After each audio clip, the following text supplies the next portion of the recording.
dans la banlieue de Milan, se tiendra la prochaine exposition universelle. Une cinquantaine de pavillons, 144 pays participants et 20 millions de personnes attendues ces 6 prochains mois. Voilà plus d'un siècle et demi que l'on organise ces foires spectaculaires.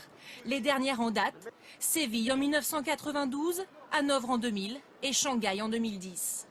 Qu'ont apporté ces expositions aux villes organisatrices? Les dépenses engrangées en valaient-elles la peine?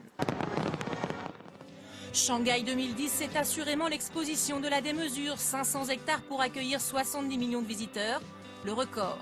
Les bénéfices sont surtout politiques. La Chine a donné une image de superpuissance pendant 6 mois.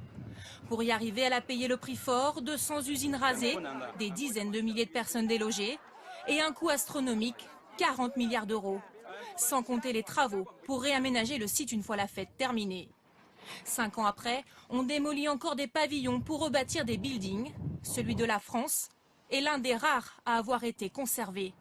Donné à la ville de Shanghai, il est aujourd'hui transformé en musée. À l'autre bout de la planète, Séville a fait un autre choix. 40 pavillons ont été conservés en l'état.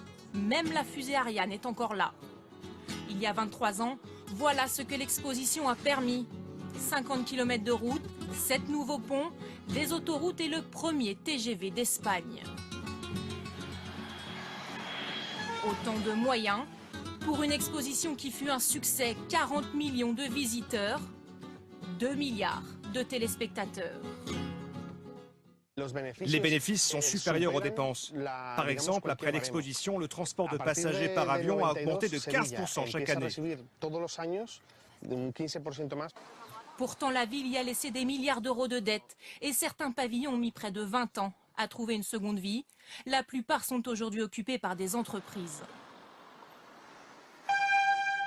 Une ville fait figure d'échec, Hanovre.